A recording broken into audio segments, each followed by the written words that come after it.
રાધનપુરમાં કોંગ્રેસનો શક્તિ પ્રદર્શન, ઉમેદવારી નોંધાવવાનો પ્રારંભ. તાલુકા સેવા સદન ખાતે કોંગ્રેસના ઉમેદવારોનો દમખમ, ઉત્સાહભેર ફોર્મ ભરાયા.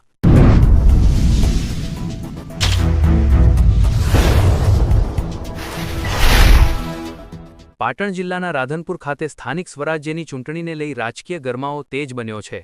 આજે તાલુકા સેવા સદન કચેરી ખાતે કોંગ્રેસ પાર્ટીના ઉમેદવારો દ્વારા જોરદાર શક્તિ પ્રદર્શન સાથે ઉમેદવારી નોંધાવવાનો શ્રી ગણેશ કરવામાં આવ્યો હતો. મોટી સંખ્યામાં સમર્થકો સાથે કોંગ્રેસના ઉમેદવારો કચેરીએ પહોંચ્યા હતા, જ્યાં તેમણે ઉત્સાહભેર પોતાના ઉમેદવારી ફોર્મ ભરવાની પ્રક્રિયા પૂર્ણ કરી હતી. સમગ્ર કાર્યક્રમ દરમિયાન કાર્યકરોમાં ભારે ઉત્સાહ અને ઉમંગ જોવા મળ્યો હતો. આ પ્રસંગે પૂર્વ ધારાસભ્ય રઘુ દેસાઈ અને જયા ઠાકોર સહિતના અગ્રણી નેતાઓ ઉપસ્થિત રહ્યા હતા. નેતાઓના આગમનથી કાર્યકરોમાં નવી ઉર્જાનો સંચાર થયો હતો અને વિસ્તારમાં કોંગ્રેસની લીડથી જીતની આશા વ્યક્ત કરવામાં આવી હતી. કોંગ્રેસ દ્વારા રોડ, રસ્તા અને પાણી જેવી મૂળભૂત સમસ્યાઓને કેન્દ્રમાં રાખીને ચૂંટણી મેદાનમાં ઉતરવાનો સંકલ્પ વ્યક્ત કરવામાં આવ્યો હતો. જિલ્લા પંચાયતની 3 સીટ માટે ઉમેદવારી નોંધાઈ છે, જેમાં રામાભાઈ સિનાડ, અજીબેન જગદીશભાઈ રાઠોડ અને કમાલપુર સાતુન રેવાબેન ચૌધરી મેદાનમાં છે. તાલુકામાં અત્યાર સુધી અંદાજે 80% ઉમેદવારી ફોર્મ ભરાઈ ચૂક્યા છે, જ્યારે બાકીના ઉમેદવારો દ્વારા મેન્ડેટ મળ્યા બાદ પ્રક્રિયા પૂર્ણ કરવામાં આવશે. ચૂંટણી પહેલા કોંગ્રેસે મજબૂત હાજરી નોંધાવી રાજકીય માહોલને ગરમાવ્યો છે અને જીત અંગે વિશ્વાસ વ્યક્ત કર્યો છે.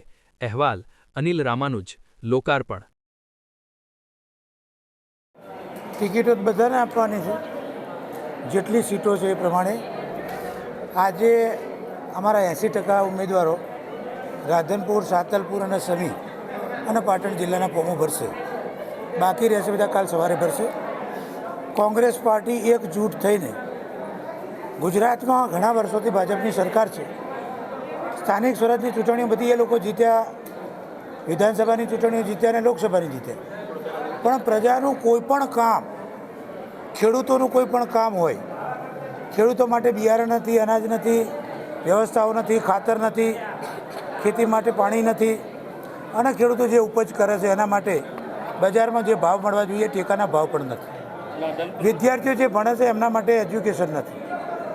સાથે સાથે પ્રાથમિક જરૂરિયાતની જે વસ્તુઓ લોકોને, પીવાનું પાણી, સારું ભણતર, સારી વ્યવસ્થાઓ, આરોગ્યની સારી સુવિધાઓ અને અંદરના જે ગામડાના નાના રોડો, આ બધું જુઓ તો સરકારે કશું જ કામ કર્યું નથી. ત્યારે આ સ્થાનિક સ્વરાજ્યની ચૂંટણીમાં 100% પ્રજા કોંગ્રેસને આશીર્વાદ આપશે એનો મને પૂરેપૂરો વિશ્વાસ છે. કેટલી જિલ્લા પંચાયત, તાલુકા પંચાયત? અમે પાટણ જિલ્લા પંચાયત 100% કોંગ્રેસની બને છે અને અમારી 3 તાલુકા પંચાયત 100% અમારી કોંગ્રેસની. સમી હોય, રાધનપુર હોય કે સાતલપુર હોય, 3 તાલુકા પંચાયત અમે જીતીએ છીએ.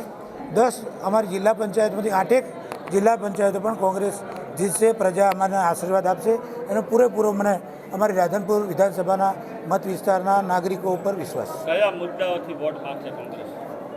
આ ચૂંટણી સ્થાનિક લેવલની ચૂંટણી છે. એમાં સૌથી મોટો પ્રશ્ન હોય તો ખાતરનો, ખેડૂતોનો પ્રશ્ન. પ્રાથમિક સુવિધાઓમાં ગણીએ તો એજ્યુકેશનના નામે મીંડું થતું જાય છે.